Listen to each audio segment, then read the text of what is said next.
Voilà. Donc, dans cette présentation, on va aborder deux points essentiels. C'est les points finaux d'intégration dans C, c'est primitive et intégration, et formule d'intégrale de Cauchy. Donc voilà, on commence par primitive et indépendant par rapport au schéma d'intégration. Donc voilà, si f et grand F sont holomorphes dans un domaine connexe D, tel que la dérivée de grand F, f' de z, z égale petit f de z, alors f est appelé l'intégrale indéfinie ou antidérivée au primitif de f, et noté, la, est noté par grand F égale l'intégrale grand F égale l'intégrale de f de z, c'est-à-dire si f' de z égale à f de z, alors l'intégrale de f de z dz égale la grande f de z. Voilà, comme dans les cas réels. Donc si on dérive grand F, on trouve petit f, alors grand F égale l'intégrale de f de z dz.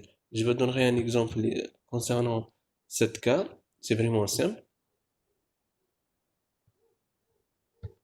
Voilà, on a la dérivée de log de z plus 1 sur z égale quoi? La dérivée de log de z, c'est 1 sur z, plus la dérivée de 1 sur z, c'est moins 1 sur z au carré. Donc, alors quoi? Alors, l'intégrale de la fonction 1 sur z moins 1 sur z au carré dz égale à log de z plus 1 sur z plus c. Aussi, c'est un constant complexe. Est-ce que c'est clair ou non? Est-ce que c'est clair pour tout le monde concernant la définition de la primitive et indépendant par rapport au schéma d'intégration?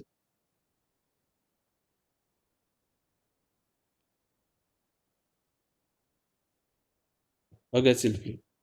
Donc, si vous avez une fonction, deux fonctions petit f et grand F sont holomorphes et vous avez la dérivée de grand F égale à petit f, alors grand F égale l'intégrale de petit f dz sur la courbe C, sur un domaine connexe.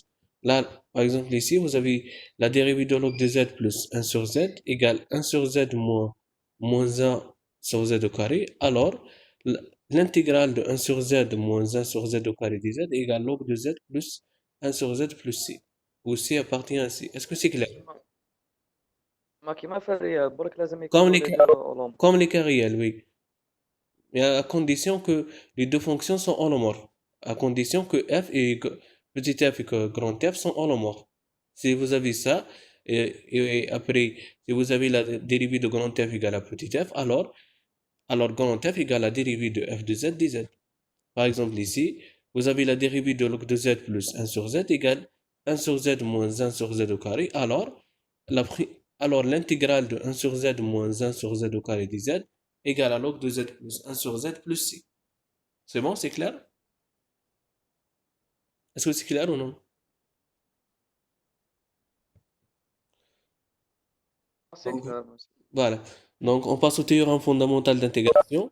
Donc, soit f et grand F de fonctions holomorphes dans un domaine connexe, D tel que f', grand F' de z égale à f de z, et si z0 et z1 sont deux points quelconques de D, alors pour toute courbe C de point initial z1 et de point final z2, voilà, on a l'intégrale, donc voilà, on a l'intégrale, on a l'intégrale de f de z dz sur la courbe paramétrique C égale, faites attention à ça s'il vous plaît, donc égale l'intégrale sur z0 à z1 de la fonction f de z dz égale, voilà, la fonction primitive de f égale la fonction primitive f de z0 de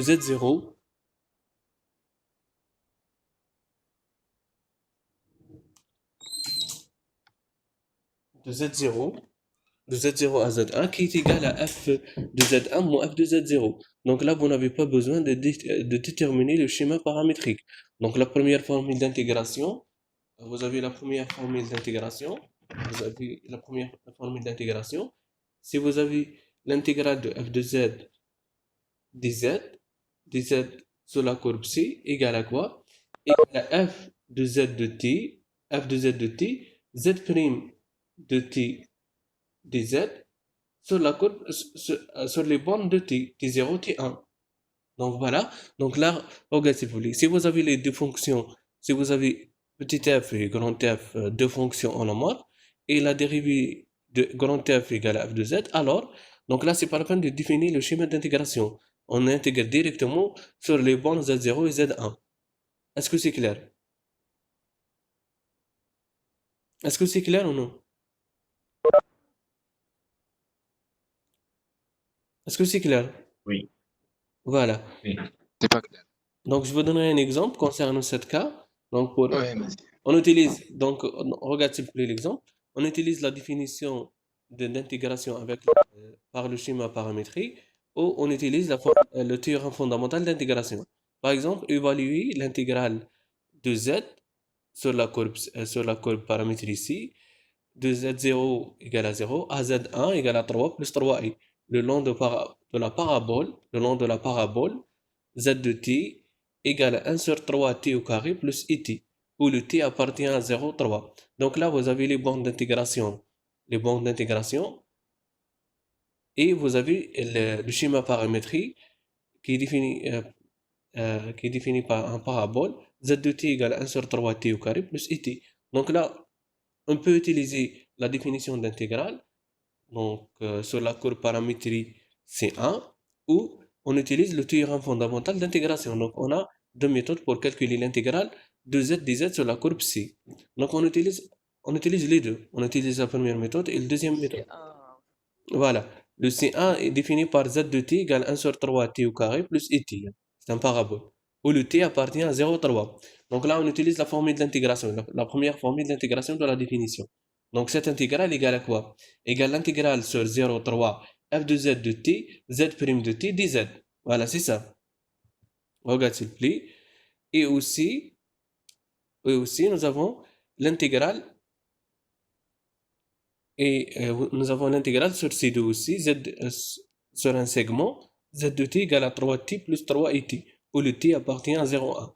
Donc là, on intègre sur les bornes 0,3 et là, on intègre sur 0,1. Donc, regarde s'il vous plaît. Donc là, vous avez les bornes dans le cas complexe, avec les nombres complexes z0 égale à 0 et z1 égale à 3 plus 3i. Et sur les courbes paramétriques, vous avez deux courbes. La première courbe paramétrique, c'est un parabole. La deuxième, c'est un segment. Donc là, on intègre deux fois. Donc, on fait la somme. Voilà. Donc, on commence l'intégrale sur C1. Donc, pour calculer l'intégrale sur C1, on calcule la dérivée z' de t. Donc, on a z de t égale à 1 sur 3t au carré plus it. Donc, la dérivée, donc z' de t, égale à 2 sur 3t plus i dt. Et donc là, c'est simple. Donc là, on remplace donc l'intégrale sur C1 par définition. Est-ce que vous me suivez ou non?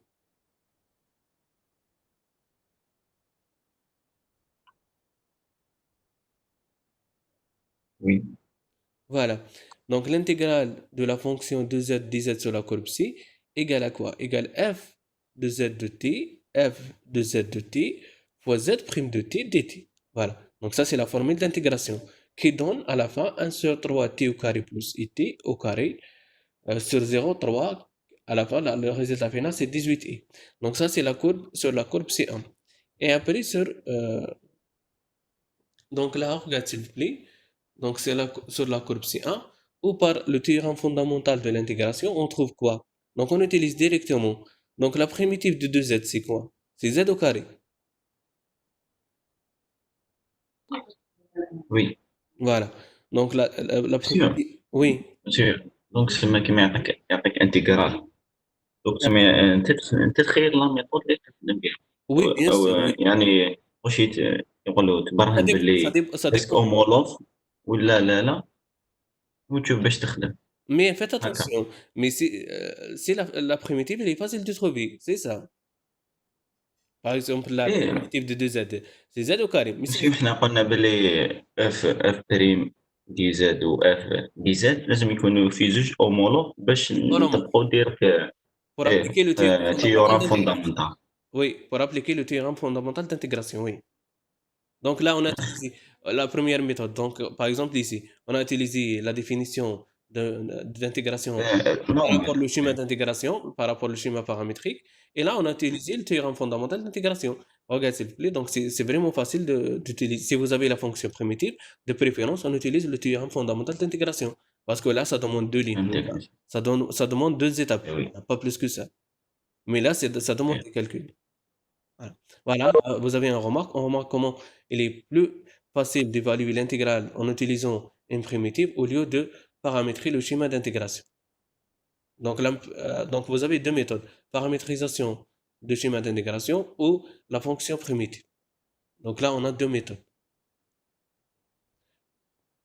Car dans le cas d'un schéma paramétrique, donc on doit trouver l'expression de la fonction f de z en fonction de t, et après on doit calculer z' de t, et après on cherche les bornes de t, et après on fait les calculs. Mais dans le cas de théorème fondamental d'intégration, on utilise seulement la fonction primitive. Donc par exemple celle-là, donc l'intégrale de 2z dz sur la courbe psi égale donc la fonction primitive z au carré sur les bornes 0, 0, 0, 3 plus 3i égale à 18i. Est-ce que c'est clair? Est-ce que c'est clair ou non? Est-ce que vous avez compris le théorème fondamental d'intégration?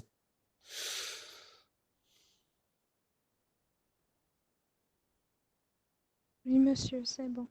Voilà. Et après, on passe aux formules d'intégrale de Cauchy. Donc, soit f une fonction holomorphe à l'intérieur d'une courbe fermée simple C et sur C, soit w un point et à l'intérieur, faites attention à ça, donc soit w le point de, soit le w à l'intérieur et à l'intérieur de C, alors quoi? Alors, f de w, donc alors f de w égale 1 sur 2pi, l'intégrale, voilà, sur le domaine connexe, voilà, égale l'intégrale sur le domaine connexe de f de z sur z moins w dz. Voilà. Donc ça, c'est la troisième formule pour calculer l'intégrale. Donc, alors quoi? Alors l'intégrale de la fonction f de z sur z moins w dz égale à quoi? Égale à 2pi f de w. Pas plus que ça. Donc c'est la formule de Cauchy. La formule d'intégrale de Cauchy. Est-ce que c'est clair concernant la formule d'intégrale de Cauchy? تعاود عنها monsieur. Donc, regarde s'il vous plaît. Si vous avez une fonction holomorphe et à l'intérieur d'une courbe fermée simple C sur C, soit le point W appartient à C, alors f de W égale 1 sur 2 pi, l'intégrale sur un domaine connexe f de z sur z moins w dz. Je vous donnerai un exemple là. Voilà. Où c'est où la courbe C est décrite dans le sens direct. Hein. De même, la énième dérivée de f en w est donnée par, voilà. Donc, dans le cas, voilà, dans le cas général, voilà, c'est voilà, la dérivée énième de f de w égale n factoriel sur 2pi, l'intégrale de f de z sur z moins w à la puissance n plus 1 dz pour n égale à 1, 2, 3 jusqu'à l'infini. C'est bon? Vous avez deux formules. Ça, c'est si vous avez z moins w à la puissance 1. Là, c'est vous avez z moins w à la puissance n plus 1. C'est bon, c'est pas bon? De préférence avec un exemple. Monsieur. Donc voilà, regarde s'il vous plaît. Voilà. Donc là, vous avez un exemple. Utilisez la formule d'intégrale de Cauchy pour évaluer l'intégrale. Voilà. Pour évaluer l'intégrale, 1 sur z moins 2 fois z plus 1 dz le long de cercle. Le long de cercle. T appartient à 0 de pi. Z de t égale à 2 plus exponentielle et t. Là, vous avez un cercle, voilà. De centre. De quel centre? De centre. De centre. De quel centre? Donc, de centre de 0. De 0 et de rayon 1. Voilà. Donc, vous avez un cercle. Vous avez un cercle, voilà. De centre de 0 et de centre de 0 et de rayon R égale à 1. Donc voilà comment calculer l'intégrale. Donc voilà, on pose la fonction f de z égale 1 sur z plus 1. Car le z moins 2, voilà, le moins 2 est le 2 est à l'intérieur de cercle. Donc la fonction posée,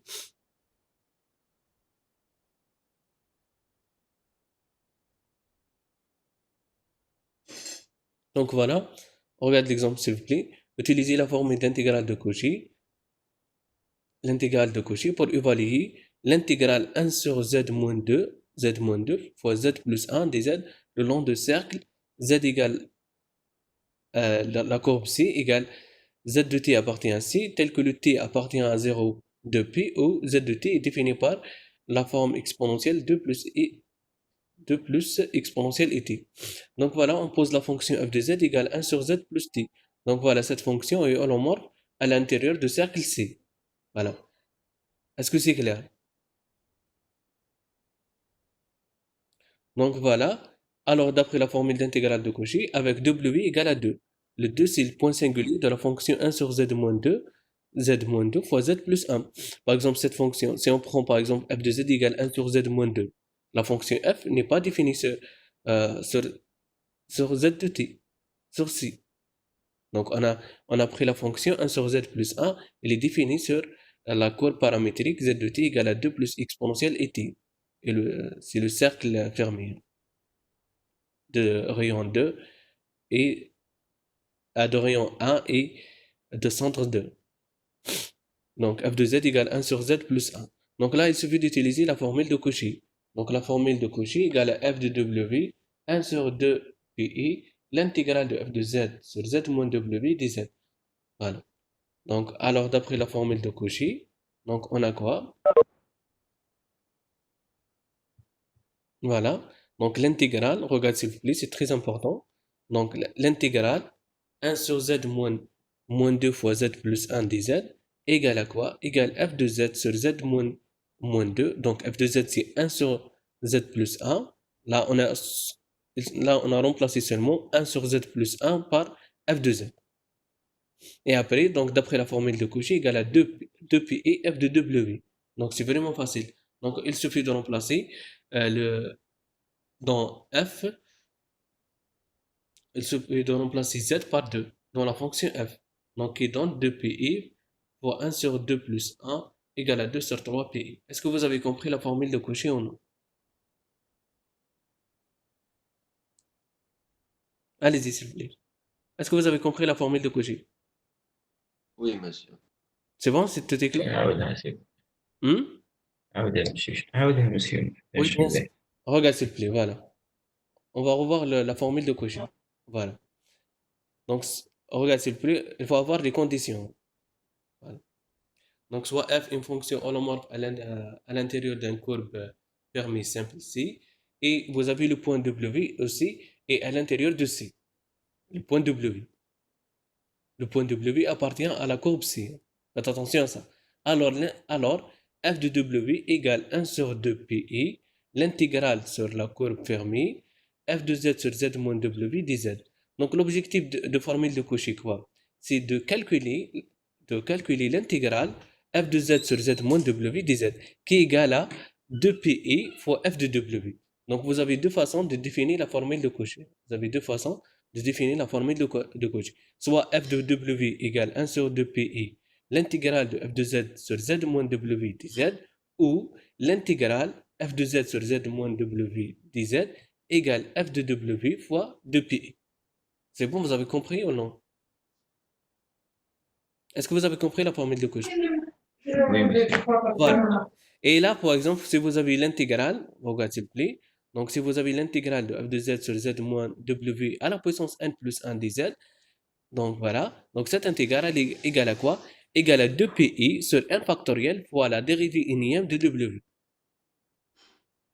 Donc vous pouvez définir la formule de Cauchy par deux façons. Voilà. Soit la dérivée unième de w égale à 1 factoriel sur 2 pi, l'intégrale de f de z sur z moins w à la puissance n plus 1 dz, ou cette intégrale égale à quoi? Égale à 2 pi sur 1 factoriel f à la puissance n w. C'est bon, vous avez compris? monsieur la formule الأولانية اف دو دبليو ماشي اف بريم ياك. Non, c'est f de w, oui. Parce que là, regarde s'il vous plaît, ça dépend le n plus 1. Là, c'est bon? Là, si vous avez la puissance n plus 1, alors la dérivée unième. Là, vous avez à la puissance quoi? À la puissance 1, donc la dérivée 0, c'est la fonction. C'est bon? Donc, on passe à l'exemple? Oui. شوف. Voilà. Concernant l'exemple, voilà. Donc, utiliser la formule d'intégrale de Cauchy pour évaluer l'intégrale. Donc, voilà. Ici, il suffit de quoi? De trouver la fonction f de z. Ou le point de w. Ou le point W qui appartient à la courbe paramétrique. Donc, regarde s'il vous plaît. Donc là, vous avez vous avez l'intégrale de 1 sur z moins 2 fois z plus 1 sur la courbe fermée, où la courbe fermée est le cercle paramétrique par la fonction z de t égale à 2 plus exponentielle et t. Donc voilà, vous avez donc le cercle est de centre 2, 0, voilà, 2, 0, et de rayon r égale à 1. Ça c'est clair. Et le t, comme vous avez un cercle, donc les bandes de t, c'est 0, 2 p. Donc voilà. Donc là, on cherche le point W. Donc le point W, où la fonction f n'est pas définie, et appartient à quoi? Appartient à la courbe C. Ça, par exemple, ici, le point W égale à 2. Pourquoi? Car le 2 appartient à la courbe C. Si on prend par exemple z égale à moins 1, est-ce que le moins 1 appartient à cette courbe? On peut prendre le moins 1, mais est-ce que le moins 1 appartient à la courbe paramétrique z de t? À la courbe paramétrique C. Si on trace le cercle, si vous tracez le cercle là, vous avez un cercle de centre quoi? De centre 2, 0. Donc des coordonnées 2, 0 et de rayon 1. moins 1. Donc le moins 1 n'appartient pas à la courbe C. Donc on prend le 2. Le point 2 appartient à la courbe C. Est-ce que vous avez compris? Monsieur سمعنا دو بوان سينغولير تاعنا. Voilà, le point singulier, très bien. Même le moins 1 ici, c'est un point singulier. بصح ما يدخلش في Voilà, الريون. on ne prend pas le moins 1 parce que le moins 1 n'appartient pas à la courbe C. Voilà. On a مسيو pris- كنقولوا بلي سيفلي كنقولوا بلي موان داخل في الريون تاعنا دو 1 سور زد موان 2 Oui, اسمها اف لي اي زد. f de z, c'est 1 sur z moins 2, oui. اوكي. C'est bon, c'est clair? وي مسيو. Donc voilà, on a pris la fonction. Donc la fonction f de z égale à quoi? Égale 1 sur z plus 1. Donc c'est une fonction et holomorphe et bien définie. Donc cette fonction est bien définie sur C. Donc la fonction f est holomorphe à l'intérieur du cercle C. Sur, sur C. Alors d'après la formule d'intégrale de Cauchy, on a le w égale à 2. Alors quoi? Alors l'intégrale, c'est simple. Alors l'intégrale de 1 sur z moins 2 fois z plus 1 dz égale à quoi? Égale l'intégrale de f de z qui est égale 1 sur z plus 1. Le tout sur z moins 1, ça donne la même chose. Donc qui est égal à quoi? Qui est égal à 2p et f de w. Donc voilà, 2p et il suffit de calculer f de 2. Donc f de 2 égale à 1 sur 3. Donc voilà l'intégrale. Donc ça donne quoi? 2 sur 3p. Voilà. Ça c'est la troisième méthode pour calculer l'intégrale. Donc vous avez trois méthodes pour calculer l'intégrale. Par la définition de la courbe paramétrique, par le schéma paramétrique, f de z de t fois z' de t, ou par la fonction primitive, théorème fondamental d'intégration de Cauchy, voilà, théorème fondamental d'intégration, ou par la formule de Cauchy. Donc vous avez trois méthodes pour calculer l'intégrale. C'est bon, c'est clair? Est-ce que c'est clair ou non? Oui, monsieur.